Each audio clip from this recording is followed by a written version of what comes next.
Semangat pagi! Bagaimana kabar kalian pada hari ini? Pada hari ini, kita akan belajar sosiologi. Tapi sebelum masuk ke materi, kita akan berdoa terlebih dahulu. Kita akan berdoa sesuai dengan keyakinan kita masing-masing. Berdoa dimulai.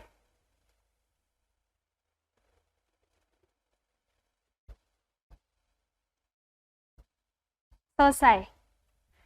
Masih semangat ya untuk kita belajar pada hari ini?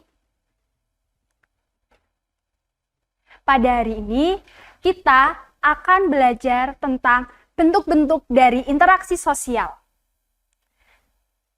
Di mana pada kompetensi dasar untuk pembelajaran kita hari ini, yang pertama itu mengenali dan mengidentifikasi realitas individu, kelompok, dan hubungan sosial di masyarakat. Yang kedua, yaitu mengolah realitas individu, kelompok, dan hubungan sosial, sehingga mandiri dalam memposisikan diri dalam pergaulan sosial di masyarakat. Dan tujuan pembelajaran kita pada hari ini, yang pertama yaitu siswa mampu membedakan bentuk-bentuk dari interaksi sosial. Yang kedua, yaitu siswa mampu menyebutkan bentuk interaksi sosial, yaitu ada asosiatif dan ada disosiatif. Yang ketiga, yaitu siswa mampu mengidentifikasi bentuk-bentuk dari interaksi sosial, asosiatif dan disosiatif dalam kehidupan sehari-hari.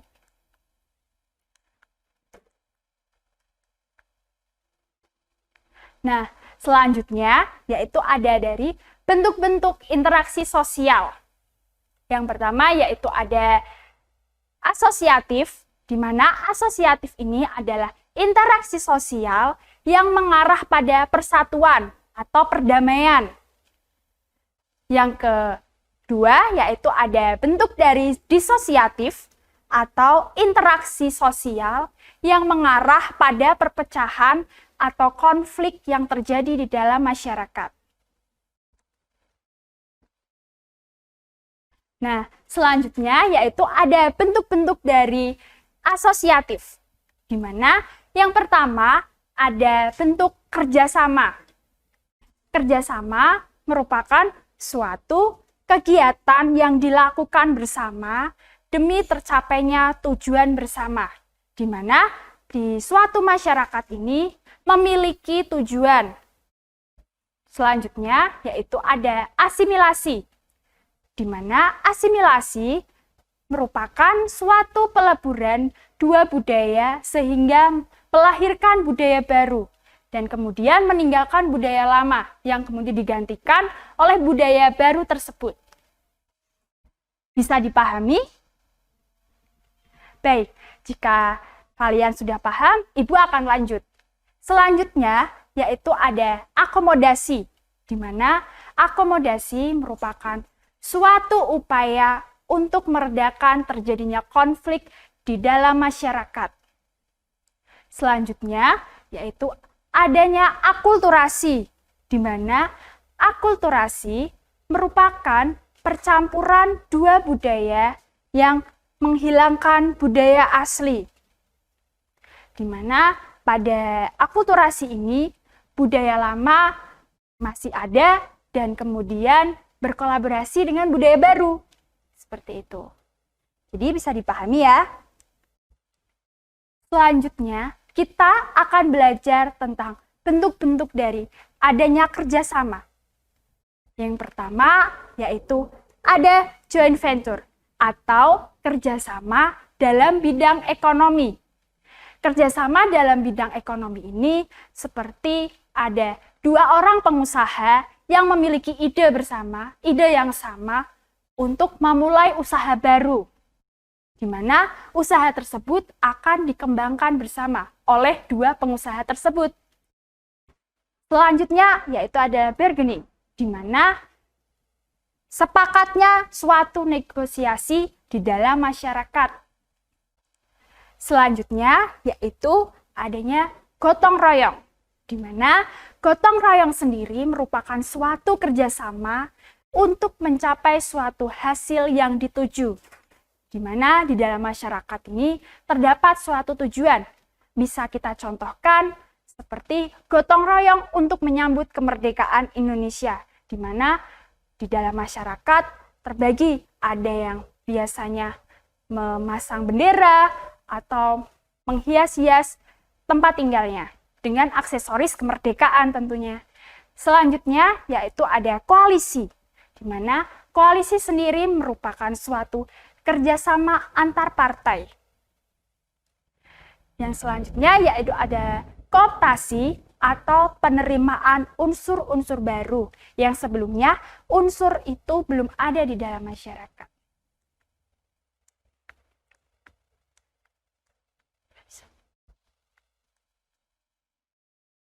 Selanjutnya, kita akan belajar tentang bentuk-bentuk dari akomodasi. Yang pertama, di situ ada koersi, di mana koersi sendiri merupakan penyelesaian masalah dengan menggunakan paksaan. Selanjutnya, yaitu ada kompromi, di mana kompromi sendiri merupakan pihak yang berkonflik saling mengurangi tuntutannya. Di mana biasanya kompromi ini akan mengarah pada perdamaian, karena sudah saling mengurangi tuntutannya. Begitu. Jadi selanjutnya yaitu ada arbitrasi, di mana arbitrasi merupakan suatu kondisi penyelesaian masalah dengan menggunakan pihak ketiga. Keputusan pihak ketiga bersifat mutlak. Selanjutnya ada dari mediasi. Mediasi sendiri merupakan penyelesaian masalah dengan pihak ketiga. Selanjutnya yaitu ada konsiliasi, di mana konsiliasi merupakan suatu tindakan untuk menemukan keinginan-keinginan dari pihak yang berkonflik. Artinya, pihak-pihak yang berkonflik ini ditanyai keinginannya itu apa supaya mencapai perdamaian. Seperti itu. Selanjutnya yaitu ada adjudikasi. Adjudikasi sendiri merupakan suatu penyelesaian masalah dengan jalan pengadilan, artinya melewati jalur hukum. Jadi sampai sini bisa dipahami? Bisa. Baik. Selanjutnya kita akan belajar tentang asimilasi. Mana asimilasi sendiri merupakan perpaduan satu kebudayaan dengan kebudayaan lain yang membentuk budaya baru untuk menghilangkan ciri khas budaya masing-masing. Bisa kalian lihat pada contoh, yaitu ada hidangan saat lebaran. Pada zaman dahulu, hidangan lebaran yang paling pokok itu ada opor ayam, ketupat, sambal goreng, dan juga yang lain. Tetapi seiring dengan berjalannya waktu, seiring dengan perkembangan zaman, maka hidangan-hidangan lebaran ini tergantikan oleh jajanan-jajanan modern seperti kue-kue, ada kastengel, lalu ada putri salju, dan juga yang lainnya. Selanjutnya, kita akan belajar tentang akulturasi, di mana akulturasi sendiri merupakan proses sosial yang timbul karena penerimaan dan pengolahan unsur-unsur kebudayaan asing tanpa menghilangkan unsur-unsur kebudayaan asli. Bisa kalian lihat juga pada contoh, di mana pada contoh diperlihatkan. Kalian tahu itu apa? Ya, benar sekali. Itu adalah Menara Kudus. Menara Kudus sendiri merupakan perpaduan dua budaya, antara budaya Hindu-Buddha dan juga Islam, di mana pada perkembangan zaman waktu Indonesia dulu, yang masuk ke Indonesia dahulu adalah agama Hindu-Buddha, yang kemudian disusul oleh agama Islam, di mana terjadi suatu akulturasi antara dua budaya tersebut dan kemudian menghasilkan bentuk akulturasi, di mana bentuk akulturasi sendiri itu adalah Menara Kudus. Jadi bisa dipahami untuk akulturasi. Baik. Selanjutnya kita akan belajar tentang interaksi disosiatif.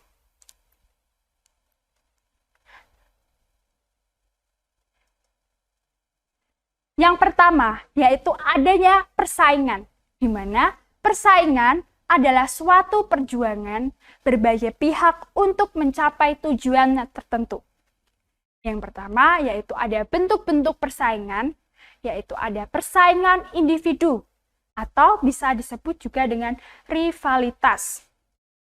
Persaingan yang dilakukan antara orang per orang atau antar individu. Contohnya yaitu terjadinya lomba olimpiade sosiologi. Selanjutnya yaitu ada persaingan kelompok atau persaingan yang dilakukan oleh kelompok dengan kelompok. Contohnya yaitu pertandingan sepak bola, di mana pada pertandingan sepak bola sendiri itu terjadi pertandingan antar dua tim atau kelompok yang memperebutkan juara satu. Jadi bisa dipahami untuk bentuk-bentuk dari persaingan. Selanjutnya yaitu ada kontravensi. Kontravensi sendiri adalah suatu bentuk proses sosial yang berada di antara persaingan dan konflik yang ditandai dengan gejala ketidakpastian mengenai pribadi seseorang dan perasaan tidak suka yang disembunyikan terhadap kepribadian seseorang. Dan bentuk-bentuk dari kontravensi sendiri itu yang pertama ada bentuk umum, di mana bentuk umum dari kontravensi ini ada penolakan, keengganan, dan juga perlawanan, serta ada protes. Yang kedua yaitu ada bentuk sederhana, di mana bentuk sederhana ini seperti maki-makian, mengolok-olok, seperti itu. Dan yang ketiga yaitu intensif, atau bentuknya itu seperti ada penghasutan dan juga penyebaran isu-isu, di mana biasanya penyebaran isu-isu ini menyebarkan isu yang tidak benar, isu yang tidak valid yang benar-benar terjadi di dalam masyarakat. Selanjutnya yaitu ada rahasia. Bentuk dari rahasia sendiri ini seperti pengkhianatan. Dan yang terakhir yaitu bentuk kontravensi yaitu taktis. Bentuknya itu seperti ada provokasi dan juga intimidasi. Selanjutnya, kita akan belajar tentang pertentangan, di mana pertentangan adalah perjuangan individu atau kelompok sosial untuk memenuhi tujuan dengan cara menentang pihak lawan. Nah, bentuk-bentuk dari pertentangan atau konflik ini yaitu pertentangan pribadi, pertentangan rasial, pertentangan antar kelas sosial, pertentangan politik, dan pertentangan internasional. Contoh dari pertentangan pribadi sendiri itu antar individu.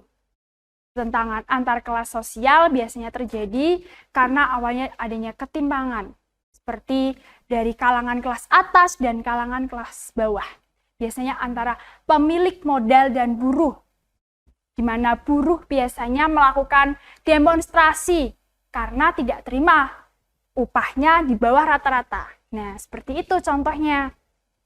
Nah, untuk pertentangan internasional sendiri, yaitu terjadinya gencatan senjata. Bisa kita lihat pada Korea Selatan dan Korea Utara, di mana hingga saat ini, hingga detik ini, masih terjadi gencatan senjata antar kedua negara tersebut. Seperti itu. Nah, untuk pembelajaran pada hari ini, kita cukupkan sampai di sini. Dan untuk perhatiannya, terima kasih.